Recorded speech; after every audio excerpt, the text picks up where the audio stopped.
अर्चना और ओम प्रकाश दोनों पति पत्नी हैं। इनका एक 4 साल का बेटा भी है। 21 नवंबर 2016 की रात ये दोनों अलग अलग कमरों में सो जाते हैं। सुबह जब अर्चना उठती है तो देखती है बाहर से किसी ने उसका गेट लॉक कर दिया है। वो दरवाज़ा जोर जोर का पीटने लगती है, लेकिन किसी को कुछ सुनाई नहीं देता। कोई भी घर में दरवाज़ा खोलने नहीं आता। लेकिन उसी बीच सुबह मजदूर आ जाते हैं, क्योंकि घर में रिनोवेशन का काम चल रहा था। अब एक मजदूर आवाज़ सुनता है कि कोई दरवाज़ा पीट रहा है। वो ऊपर जाता है, देखता है कि जो घर की मालकिन है वो घर में बंद है। वो दरवाज़ा खोलता है। तुरंत अर्चना बाहर आती है और बोलती किसने दरवाज़ा बाहर से लगा दिया था, और शोर शराबा करने लगती। फिर बाजू में उनके पति का कमरा था जो अपने बेटे के साथ सोया था। तुरंत वो उस कमरे में जाती है, देखती उसका दरवाज़ा खुला था। वो अंदर घुसती है तो ज़ोर का चिल्लाती है, अरे बाप रे, हे भगवान ये क्या हो गया, और चिल्ला चिल्ला कर रोने लगती है और घर से बाहर निकल जाती है उस कमरे से। मजदूर भी थे, मजदूर भी तुरंत उस कमरे में देखते और वो भी दंग रह जाते हैं। देखते हैं कि अर्चना के पति की किसी ने हत्या कर दी, हथौड़े से मारा और पूरा सर फट गया है। उनके बेटे की भी किसी ने गला घोंट कर हत्या कर दी। दोनों मृत हालत में उस कमरे में पड़े हैं। ये देखने के बाद पूरा घर जो है सन्न रह जाता है। सब लोग बोलते हैं कि ये वारदात जो हुई है वो चोरी के लिए हुई, क्योंकि जो घर में बॉक्स था, ज्वेलरी बॉक्स, वो सब उसमें से सोने चांदी के जो आभूषण थे वो निकाल लिए गए थे और लॉकर में से पैसे भी निकाल लिए गए थे। तो शक यही हो रहा था कि चोर आए थे, चोरी किया, उन्होंने उसके पति को मारा और उनके बच्चे को मारा और अर्चना को उस दूसरे रूम में लॉक कर दिया। वो बाहर नहीं निकल पाई। लेकिन इस बीच शोर शराबा किसी ने कुछ सुना नहीं, क्योंकि लगा कि लोगों ने कि चोर जो आए उन्होंने चुपचाप ये सब कुछ करके भाग गए। अब ऐसे में मामला बहुत ही ज़्यादा सेंसिटिव था, क्योंकि जो अर्चना के पिता थे वो पुलिस महकमे में थे और वो सीएम सिक्योरिटी में थे यूपी में, और वहीं जो ओम प्रकाश है वो खुद डॉक्टर थे और उनके भाई जो थे खुद सब इंस्पेक्टर थे। तब ऐसे में मामला जो था वो हाई प्रोफाइल था और लड़की के पिता लखनऊ से प्रेशर कराने लगे पुलिस पर कि मेरे दामाद को किसने मारा है, मेरे पोते को, नाती को किसने मारा है, इसका पता लगाओ। पुलिस जब ये केस को इन्वेस्टिगेट करने लगी, पुलिस के ऊपर बहुत ज़्यादा प्रेशर था, तो स्टार्टिंग में पुलिस को एक छोटा सा क्लू मिला कि जो पति था उसके घर की जो कड़ी थी, कुंडी थी, वो अंदर से टूटी हुई थी, मतलब पहले से टूटी हुई थी, यानी किसी ने धक्का मार के उसे नहीं तोड़ा था। तो पुलिस का शक गहराया कि किसी ने पहले से जानबूझकर ये तोड़ कर रखा है, जिसकी वजह से जो आरोपी वो अंदर घुस गया, दाखिल हुआ और उसने इनकी हत्या कर दी। अब ऐसे में शक गहराया, धीरे धीरे इन्वेस्टिगेशन हुआ। इन्वेस्टिगेशन में बहुत सारी चीज़ें निकल कर आई। तो एक जो चीज़ निकल कर आई वो सबसे शॉकिंग थी कि जो पत्नी है उसी का एक शख्स के साथ चक्कर था, जो कि उसका फेसबुक फ्रेंड था, और इन दोनों ने बड़े प्लान तरीके से पति की और बेटे की हत्या कर दी। दोनों का कई साल से लव अफेयर चल रहा था और बाद में डिसाइड करते कि पति को रास्ते से हटा देती हूँ, जिसके बाद मैं अपने बॉयफ्रेंड के साथ अच्छे से रह लूँगी। ये प्लान सक्सेस भी हो जाता, लेकिन पिता ने इतना ज़्यादा पुलिस पे प्रेशर क्रिएट कर दिया था कि पुलिस के पास ये जिम्मेदारी बन गई थी कि इस केस को अच्छे से सॉल्व करें, वरना ये केस हर किसी को लग रहा था डकैती का केस है, चोरी का केस है, और पुलिस उसी दिशा में काम करती और उसी किसी का भी शक नहीं जाता पत्नी पर। लेकिन 2-3 ऐसे क्लू थे जिसने पुलिस का शक जो है पत्नी की तरफ मोड़ दिया और बाद में पूरा केस सॉल्व किया। ये केस अपने आप में बहुत हैरान कर देने वाला है और ये मामला सॉल्व हुआ। पुलिस ने कड़ी मेहनत की और 24 घंटे के अंदर इस मामले को सॉल्व किया। तो डिटेल में बताऊंगा ये पूरी स्टोरी, कैसे प्लानिंग रची, कैसे अर्चना ने, कैसे उसने शादी की, शादी के बाद वो फेसबुक फ्रेंड के साथ रिलेशनशिप में आ जाती है, बाद में वो रिलेशनशिप बढ़ जाता है और अपने पति का कत्ल करवा देती है और अपने बेटे को अपने हाथ से मारती है। तो ये खबर हैरान करने वाली है और ये पूरी मर्डर मिस्ट्री मैं आपको इस वीडियो में बताऊंगा। लास्ट तक इस वीडियो में बने रहिएगा। साल 2008 की बात है। गोरखपुर में एक परिवार है और उस परिवार में 2 बेटे हैं। एक बेटा जो है वो आई स्पेशलिस्ट डॉक्टर है, जो दूसरा बेटा है वो सब इंस्पेक्टर है। पहले बेटे की जो है, जो सब इंस्पेक्टर, उसकी शादी हो गई है। अब जो बड़ा बेटा है उसकी शादी 6 महीने पहले हुई थी, जिनका नाम है ओम प्रकाश यादव। अब ओम प्रकाश की जब शादी हो जाती है तो वो जो उनकी पत्नी होती है वो सिंगापुर से आई होती है गोरखपुर और अपनी फैमिली के साथ रह रही होती है, मतलब जॉइंट फैमिली के साथ। अब इस फैमिली में ओम प्रकाश की मम्मी थी, उनके बड़े भाई थे, उनकी पत्नी थी, तो पूरी जॉइंट फैमिली थी और पूरी जॉइंट फैमिली हंसते खेलते अच्छे से रह रही थी। शादी को 6 महीने बीत गए थे, लेकिन जो इनकी पत्नी थी ओम प्रकाश की, इनसे ना लड़ाइयाँ शुरू हो गई थी और बहुत ज़्यादा लड़ाई होने लगी थी। तो ओम प्रकाश को उनकी पत्नी बार बार कहती थी कि मैं नहीं रह सकती, मैं ऐसे माहौल में पली बड़ी नहीं हूँ कि मैं सबका काम करूँ, मैं जॉइंट फैमिली में रहूँ, मुझे अकेले रहना है और आप मुझे अकेले रख सकते हो तो बताओ। दोनों को इस बात से प्रॉब्लम थी। वो फैमिली के साथ रहना चाहते थे ओम प्रकाश, अपनी मम्मी और अपने भैया के साथ। पत्नी जो है अकेला रहना चाहती थी। अब इस बात को लेकर डेली लड़ाई होती थी। इनका घर था अशोकनगर में, जो कि एक कॉलोनी है गोरखपुर में। अब आए दिन घर का माहौल जो था वो ख़राब होता जा रहा था। अब नौबत तलाक की आ गई। दोनों ने डिसाइड किया कि हमें डिवोर्स दे देते एक दूसरे को। और ओम प्रकाश ने भी बोला कि क्यों डेली का झगड़ा पालना, क्यों इतना माहौल ख़राब करना, मैं अपनी मम्मी से तो अलग नहीं हो सकता, इससे अच्छा पत्नी को छोड़ दूँ।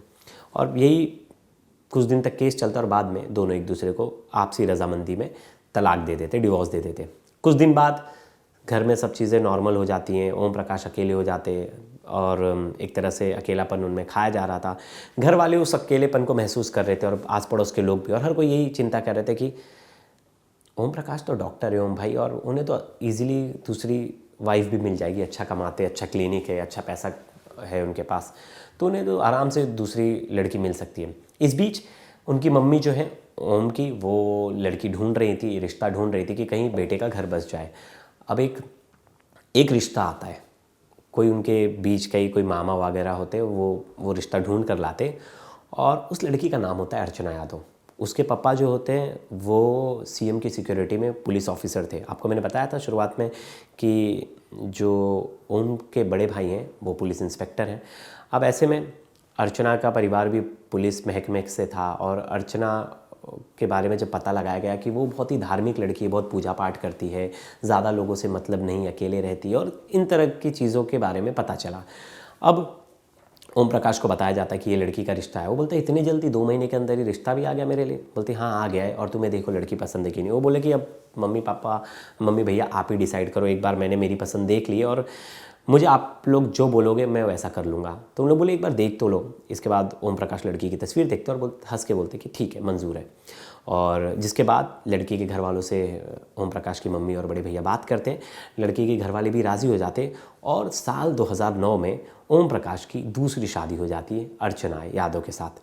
अब अर्चना शुरुआत में जैसी थी अपने घर पे डेली पूजा पाठ करती थी, वैसे ही सेम मायके में भी थी, वहाँ भी आकर जैसे मायके में थी वैसे ही ससुराल में भी आकर वो पूजा पाठ करने लगी, डेली मंदिर जाने लगी, लोगों से मिलने लगी आसपास के, और सब लोग बोलते थे अरे कितनी संस्कारी बहू है और कितना ध्यान रखती है अपने घर वालों का। वो दिन भर घर के काम में व्यस्त रहती, और ओम प्रकाश डॉक्टर थे तो उनका क्लिनिक बहुत फेमस था, तो उनके यहाँ काफ़ी लोग आते थे इलाज कराने, तो वो दिन भर बिजी रहते थे। मतलब उनका आधे से ज़्यादा जो समय है वो चला जाता था क्लिनिक में ही। अब क्लिनिक में आप मोस्टली टाइम बिता रहे थे, 12-12, 13-13 घंटे क्लिनिक में रहते। फिर घर आते, जॉइंट फैमिली थी, तो ये अपनी पत्नी के साथ फर्स्ट फ्लोर पर रहते, फिर ग्राउंड फ्लोर पर जो इनके बड़े भाई उनकी फैमिली रहती, और ये अपनी मम्मी बड़े भाई इन्हीं लोग से बात करते, फिर खाना खाते सो जाते। तो पत्नी को एक तरह से टाइम नहीं दे पा रहे थे। अब अर्चना को दिन पर दिन ये कहीं ना कहीं अकेलापन खाए जा रहा था। वो बार बार अकेले रहती थी, और दोनों के बीच में इस बात को लेकर बहस होती थी। अर्चना कहती थी यार आप ऑफिस चले जाते हो, इतना लेट आते हो, मैं अकेले दिन भर क्या करूँ, और मेरे को अकेले नहीं जम रहा इस घर में रहने, मुझे बहुत घुटन सी होती है, फिर इन्हीं लोग के साथ आप रह जाते हो, तो मेरा आप पर भी हक है कि नहीं। इस बात को लेकर जो है ओम प्रकाश बोलते अरे लिख बेटा, लेकिन मैं अपनी मम्मी को छोड़ तो नहीं सकता। वो बोले छोड़ नहीं सकते, लेकिन हम अलग तो रह सकते हैं। अलग का मतलब क्या? वो बोल रही थी कि बंटवारा हो जाए, खाना अलग बढ़े, हमारी जो प्राइवेसी है वो अलग हो, घर वालों से हम थोड़ा अलग रहें। हम दिन भर में इनका काम भी करती हूँ, अपना काम भी करती हूँ, इससे मैं परेशान हो जा रही हूँ, और आप भी मुझे टाइम नहीं देते, इन सब चीज़ों से परेशान हूँ। आप जब घर आते हो तो आप उनको टाइम देने लगते हो, मुझे टाइम नहीं देते। इन सब चीज़ों को लेकर लड़ाई भी होती है, लड़ाई झगड़ा होता है, और कई बार लड़ाई झगड़ा बहुत हीटेड आर्गूमेंट में पड़ जाता है। अब ये सब चीज़ जो है वो ओम प्रकाश की मम्मी भी देख रही थी कि यार घर में ना लड़ाइयाँ हो रही हैं, और कलह की वजह यही है कि वो लड़की भी जॉइंट फैमिली में नहीं रहना चाहती। उसको ऐसा लग रहा है कि सब दबाव उसी पे आ रहा है, सबका काम उसे ही करना पड़ रहा है, और एक तरह से जो छोटा होता है वो दब जाता है ना। कोई भी घर में नया आता है तो उसको सबकी बात माननी है, वो किसी को जवाब नहीं दे सकता, सबका काम करना है छोटे से छोटा। कई बार वो छोटे से छोटा काम बहुत बड़ा बर्डन बन जाता है। सामने वाले को लग रहा है मैं तो उसको एक गिलास पानी लाने को बोल रहा हूँ, लेकिन वैसे ही 1 गिलास पानी लाने के लिए घर में 4 लोग हैं तो 4 बार बोल रहे हैं, तो आदमी फ्रस्ट्रेट हो जाता है। कोई किसी का नौकर तो है नहीं, और बात सच है, लेकिन जॉइंट फैमिली में कहीं ना कहीं जो भी छोटी बहू होती है उसे ये सब चीज़ों का सामना करना पड़ता है। और ऐसा ही हो रहा था कि अर्चना जो थी ये सब चीज़ें सह रही थी। अब सर के ऊपर पानी चला गया था। फिर अब वो बोल रही थी कि नहीं, हम दोनों अलग रहते। लड़ाई झगड़ा होना यहाँ भी शुरुआत हो गया, जैसे पहली बीबी के साथ हो रहा था। अब माँ ने ये सब चीज़ देखी। माँ सोची कि यार फिर ये पत्नी छोड़ कर ना चले जाए, इसका घर फिर बर्बाद ना हो जाए। इस वजह से माँ बुलाती है ओम प्रकाश को और बोलती कि बेटा अब तू अलग हो जा और ना तू अपना चूल्हा चौका सब अलग कर ले, मतलब अपने घर का किचन अलग कर ले। तुम लोग सेकंड फ्लोर पे रहो, फर्स्ट फ्लोर पे हम वो कर देंगे, एक कॉमन रूम बना देंगे और ग्राउंड फ्लोर पे तुम्हारे भैया रहेंगे। इस बात पे सहमति बनती है और दोनों परिवार जो है अलग हो जाता है। घर में बाउंड्री दीवार तो नहीं गिरती, लेकिन वो एक ऐसा दीवार था जो नज़र तो नहीं आ रहा था, लेकिन घर का बंटवारा हो चुका था। अब साल 2012 आता है और अर्चना और ओम को एक बेटा होता है। यानी शादी के पूरे 3 साल बाद उनके घर में खुशियाँ आती है और बहुत ज़्यादा दोनों खुश रहते हैं। और फिर घर में अच्छा माहौल हो जाता है, सब लोग मिलकर रहने लगते हैं। फिर वापस से ऊपर आना जाना, मम्मी के साथ मिलकर रहना, सब परिवार एक तरह से एक हो जाता है और सब कुछ बढ़िया से चल रहा था। सास भी अच्छे से मिलजुल कर रहती थी, पूरा परिवार ठीक से रह रहा था। अब इस बीच क्या होता है कि 1 साल गुजर जाते हैं बेटे का ख्याल रखने में। बेटा 3 साल का हो जाता है और बेटे को नर्सरी में एडमिशन करा दिया जाता है, प्ले स्कूल में। अब वो स्कूल चला जाता है, पति भी ऑफिस के काम में बिजी, मतलब अपना क्लिनिक संभालने में बिजी, वो भी 12 घंटा। दोपहर में वो अकेले रहने लगती है। अब उसे अकेलापन इतना ज़्यादा अखरने लगता है कि अब मैं क्या करूं। तो ऐसे में ही वो परेशान रहने लगी। वो कभी वीडियो देखती, कभी फ़ोन यूज़ करती, कभी घर पे बात करती। लेकिन इंसान बोर हो जाता है, घर पे दिन भर करे क्या। 2 जन का खाना बनाना है, बेटे का खाना बना के सुबह दे देती थी, अपने पति का भी खाना बना के सुबह दे देती थी। अब इसे पूरे दिन में अकेले रहना पड़ रहा था घर पे, कोई काम भी नहीं था। पति से भी ज़्यादा बातचीत नहीं हो पाती थी क्योंकि डॉक्टर है, बार बार फ़ोन नहीं कर सकते, उसका काम भी बिजी है। पेशेंट देख रहा है, किसी को मलहम पट्टी कर रहा है, कुछ भी कर रहा है, तो बार बार डिस्टर्ब नहीं कर सकते। अब ऐसे में अर्चना को उस टाइम पे नया नया पता चला था कि फेसबुक है, फेसबुक पे लोग एक्टिव रहते, एक दूसरे से बात करते। तो अर्चना ने फेसबुक पर अपनी आईडी बनाई और उसने फेसबुक एक्टिव कर लिया।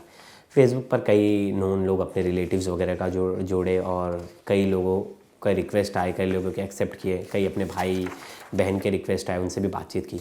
अचानक से एक दिन अर्चना को एक रिक्वेस्ट आता है। वो रिक्वेस्ट था अजय यादव का। अजय यादव पेशे से टीचर था और रहने वाला फिरोज़ाबाद का था और अजय यादव भी शादीशुदा था। अब ऐसे में अर्चना नया नया जब फेसबुक आया था तो हर कोई किसी का प्रोफाइल देखता था। जब हम भी फेसबुक यूज़ कर रहे थे तो हम भी देखते थे किसका रिक्वेस्ट आया, कौन है। तो अर्चना ने अजय का प्रोफाइल चेक किया। अजय का प्रोफाइल काफ़ी एक्टिव था। अजय हर दूसरे दिन किसी पॉलिटिशियन के साथ फ़ोटो डालता, कहीं नई जगह जाता, किसी प्रोग्राम में फ़ोटो डालता। तो वो प्रोफाइल देखकर थोड़ा सा अर्चना जो है अट्रैक्ट हो गई इस प्रोफाइल की तरफ और उसने उसके सब फ़ोटो लाइक कर दिए। अब उसने सब फ़ोटो लाइक कर दिए तो सामने वाले को भी नोटिफिकेशन जाता है, सामने वाला भी देखता है। तो अजय यादव ने देखा कि किसी लड़की ने मेरे बहुत सारे फ़ोटो लाइक किए हैं और उसका नाम है अर्चना यादव। वो सीधा उसके मैसेज में जाता है और लिखता है कि लगता है कोई चाहने वाला आ गया है। तो जो अर्चना है वो पहले मैसेज सीन करती है, रिप्लाई नहीं करती, फिर थोड़ी देर बाद मैसेज को रिप्लाई करती है, नहीं मुझे बस प्रोफाइल पसंद आई इस वजह से। तो अजय ने लिखा बस प्रोफाइल मैं नहीं पसंद आया, तो उसका कुछ रिप्लाई नहीं दी और ऐसे ही देख कर मैसेज छोड़ दिए। 10 दिन बाद वापस से अकेलापन जो है वो अर्चना को काट रहा था। अब वो ऐसे में सोच रही थी क्या करूँ मैं, टाइम पास। उसने वापस से फेसबुक खोला और उसने अजय की जो रिक्वेस्ट पड़ी थी उसे एक्सेप्ट कर लिया और फिर उसने उसके मैसेज का वापस से रिप्लाई देना शुरू कर दिया कि हाँ आप भी अच्छे हो, और दोनों थोड़ा थोड़ा फ्लर्ट करना शुरू कर दिए। अभी धीरे धीरे फ्लर्टिंग का लेवल बढ़ता जा रहा था। दोनों एक दूसरे को मैसेज भेज रहे थे, दिल का इमोजी भेज रहे थे, वहाँ का दिल इमोजी आ रहा था, हार्ट का इमोजी, किस का साइन, सब कुछ प्रॉपर जैसा एक नॉर्मल स्टूडेंट लाइफ में जो कपल करते हैं शुरुआती दिनों में, वो सब चीज़ें हो रही थी। अब धीरे धीरे ये जो फेसबुक की दोस्ती थी ये धीरे धीरे एक्स्ट्रा मैरिटल अफेयर में बदल रही थी। यहाँ अजय भी शादीशुदा था, यहाँ अर्चना भी शादीशुदा थी। दोनों शादीशुदा थे लेकिन दोनों ऐसी गलती कर रहे थे जो कि उन्हें नहीं करनी चाहिए थी। अब धीरे धीरे उन्होंने नंबर एक्सचेंज कर लिया। दोनों घंटों बात करने लगे। बात अब आगे बढ़ गई थी, बात वीडियो कॉल तक आ गई थी। वीडियो कॉल से बात सीधा बढ़ गई अब गोरखपुर आने का। जो अजय है वो सोचने लगा, वो बोल रहा कि मैं गोरखपुर आऊँगा तुमसे मिलने, तुम मिलोगी। इस बात से घबरा जाती, पहले तो रिप्लाई नहीं करती, फिर वो अब एक्स्ट्रा मैरिटल अफेयर हो ही चुका था, दोनों में सब कुछ इतनी डेयरिंग कर ही ली थी। तो अर्चना ने हामी भर दी, बोली कि हाँ ठीक है मैं तुमसे मिलूंगी, तुम आओ। अब पूरी प्लानिंग के साथ फिरोज़ाबाद से ये जो है लड़का जो है अजय गोरखपुर आता है। गोरखपुर में एक होटल में रुकता है और होटल में रुकने के बाद वहाँ इस लड़की को बुलाता है, अर्चना को। अब अर्चना की सास भी होती तो घर से झूठ बोलकर कैसे जाए, तो उसने बोला कि मम्मी मैं शॉपिंग पे जा रही हूँ और मैं मंदिर भी जाऊँगी। उन्होंने बोला इतने शाम को मंदिर पे जाओगी? तो वो बोली हाँ जाना पड़ेगा, मुझे कुछ सामान लेना है और अगर मैं वो सामान नहीं लेके आऊँगी तो कल फिर मुझे दिक्कत होगी, मुझे बहुत सारा काम करना है। अब ये बात हुई, वो होटल गई और होटल में उसके साथ रात बिताई, और वहाँ रात बिताई बोल रहा हूँ, उसके साथ शाम बिताई और दोनों बाद में अपने अपने घर लौट जाते हैं। ये घर आती है, बहुत खुश होती है, वापस से बात करती है। अब इस बीच रेगुलर वो आने जाने लगा। सोचिए वो फिरोज़ाबाद से गोरखपुर आता और ऐसी सेम चीज़ चलने लगा। वो हर बार बहाना करती कि मुझे बाहर शॉपिंग वॉपिंग 1-2 घंटे के लिए जाती, उससे होटल में मिलती, वापस चली जाती। अब ये सब चीज़ें चल रही थी, 3-4 बार वो गोरखपुर आ चुका था। इसके बाद अब वो बोलता है कि मैं इतनी बार आ गया, अब तुम मुझे मिलने फिरोज़ाबाद आओ। तो वो हिचकिचा के बोली कि मैं कैसे आऊँगी, मैं शादीशुदा महिला हूँ, मैं फिरोज़ाबाद किस बात पे जाऊँगी, मैं पति को क्या बोलूँगी। बोलते तो उसने बोला भाई मैं भी तो आता हूँ। वो बोला कि तुम आदमी हो, तुम कुछ भी कर सकते हो, तुम्हें कोई पूछने वाला नहीं, तुम कुछ भी बहाना बना के आ सकते हो, किसी काम के सिलसिले में कुछ भी जा रहे हो, मैं हाउस वाइफ हूँ, मैं कैसे आऊँ। तो नहीं, वो बोलता है मुझे नहीं पता लेकिन तुम्हें आना पड़ेगा। अब वो इमोशनल ब्लैकमेल करने लगता है। अब ऐसे में अर्चना तो उसके प्यार में पड़ी गई थी।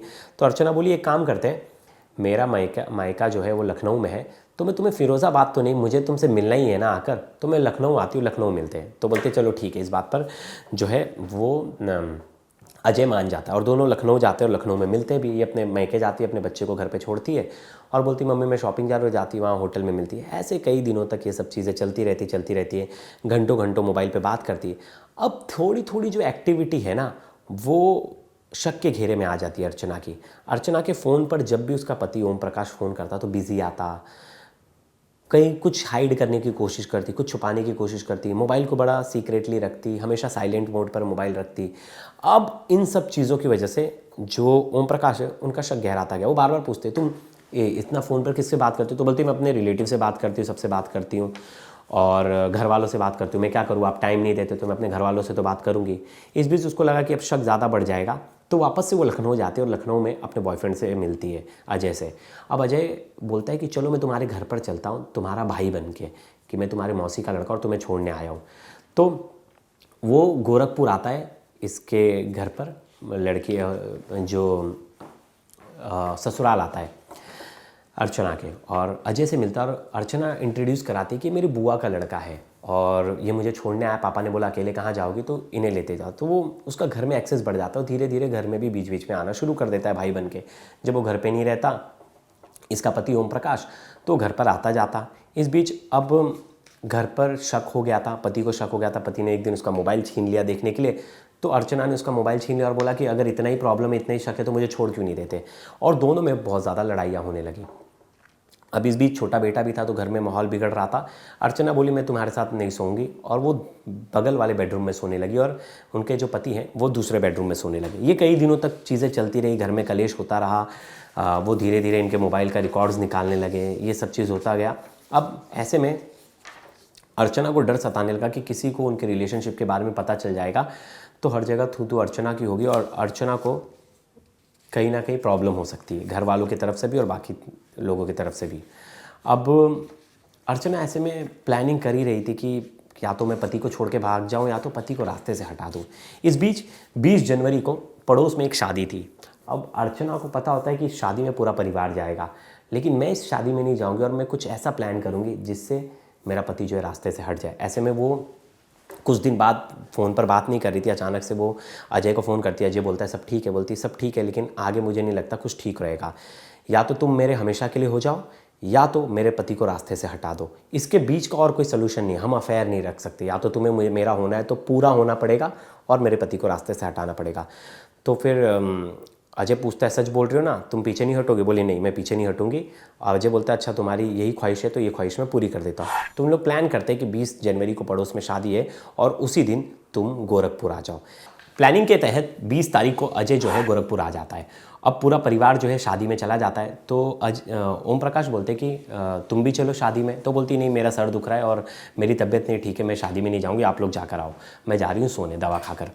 तो सब लोग चले जाते शादी में। अब वो अपने बॉयफ्रेंड को बुला लेती है अपने घर में और उसका बॉयफ्रेंड उसके रूम में कमरे में छुप जाता है अर्चना के।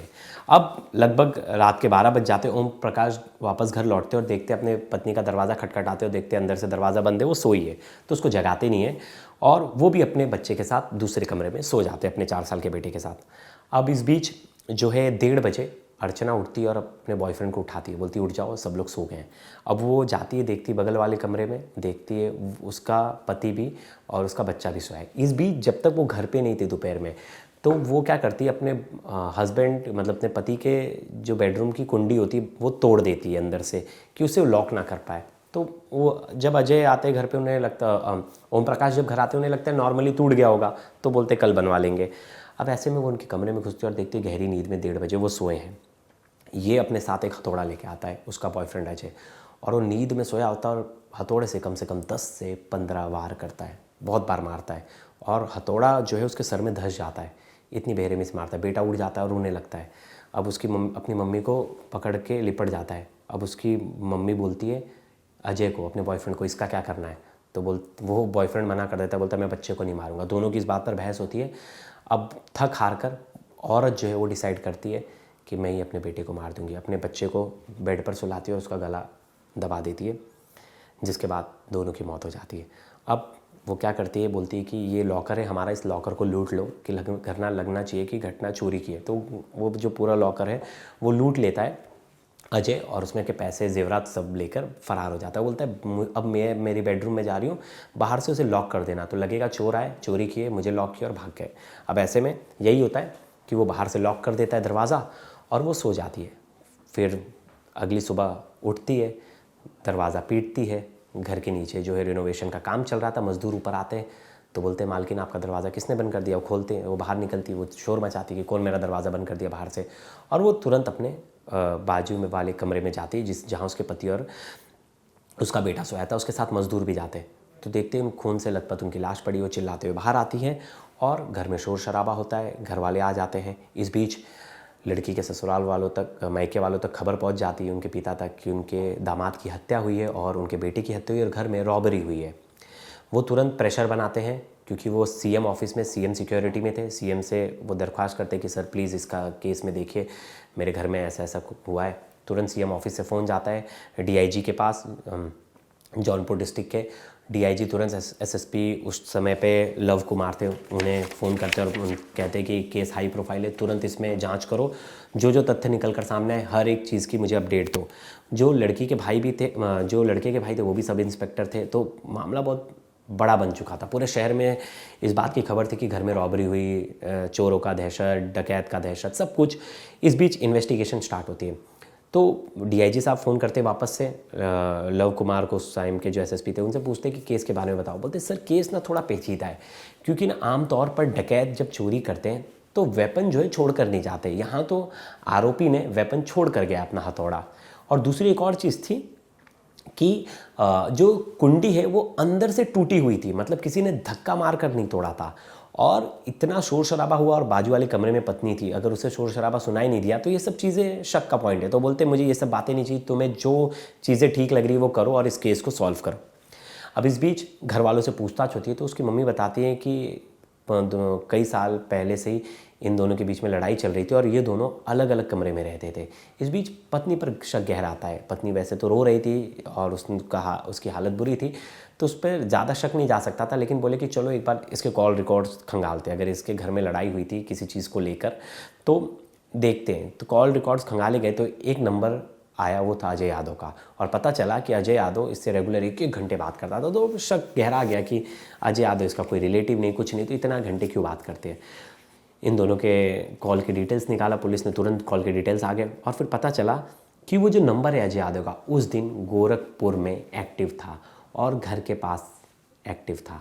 पुलिस को तुरंत शक गहराया, पुलिस ने बिना देरी किए अजय यादव को अरेस्ट कर लिया। अजय यादव पहले पुलिस को गुमराह करते रहा, यहाँ वहाँ की स्टोरी बताता रहा, लेकिन पुलिस का शक पक्का था और पुलिस ने कड़ाई से पूछताछ की तो टूट गया अजय, और अजय ने सब सच बता दिया। उसने बताया कि हम दोनों का कई साल से अफेयर था, इस अफेयर को अब हम प्यार में को और आगे शादी में बदलना चाहते थे, उसके लिए या तो इसका पति भी रास्ते से हट जाए तभी हम दोनों एक हो सकते थे। तो हम दोनों ने प्लान कर कर पति का मर्डर किया और बच्चे का मर्डर किया। और हमने इस पूरी घटना को चोरी की वारदात दिखाने के लिए इसको इस तरीके से प्लान किया था।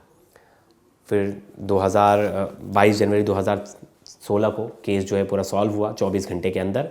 और 4 साल बाद 7 अक्टूबर 2020 को सेशन कोर्ट ने इस पूरे मामले में लड़की को उम्र कैद और वो जो अजय यादव लड़का है उसे भी उम्र कैद की सज़ा सुनाई। दोनों अब जेल में बंदे और सारी ताउम्र वो लोग जेल में ही रहेंगे। ये कहानी में 3-4 चीज़ें बड़ी इंपॉर्टेंट थी। एक तो आज के टाइम पे एक चीज़ बड़ा हो जाता है, ये बहुत बार आपने सुना होगा कि पति पत्नी को टाइम नहीं देता, इस वजह से ज़िंदगी में कोई और आ जाता है, वो एक्स्ट्रा मैरिटल अफेयर पड़ता है। और ये बहुत ही इम्पॉर्टेंट बात है कि आपको अपनी पत्नी को भी उतना इक्वल टाइम देना है, अपने बच्चों को भी इक्वल टाइम देना है। क्योंकि अगर आपने वो समय नहीं दिया, वो अकेलापन, वो टाइम पास कब इतने बड़ी चीज़ में बदल जाए उसके बारे में आप सोच नहीं सकते। तो ये कहानी एक सीख भी देता है कि किस तरह से आपको अपने फैमिली रिलेशन को मेंटेन रखना है, कैसे परिवार को समय देना इम्पॉर्टेंट है। और हर छोटी मोटी चीज़ इम्पॉर्टेंट है जिसे हम नज़रअंदाज कर देते हैं। सिर्फ नौकरी पेशा ही ऐसा नहीं कि काम ही काम करते रहो, बाकी घर में क्या हो रहा है कुछ पता नहीं। तो इसलिए ये केस अपने आप में ही बहुत हैरान करने वाला था। और इस तरह के कई केसेस मैं आप तक लेकर आऊँगा जहाँ पत्नियों ने अपने पति का कत्ल किया और बड़ी प्लानिंग के तरीके से। तो दोस्तों, इस वीडियो पर आपकी क्या राय ज़रूर बताइएगा। तब तक के लिए धन्यवाद।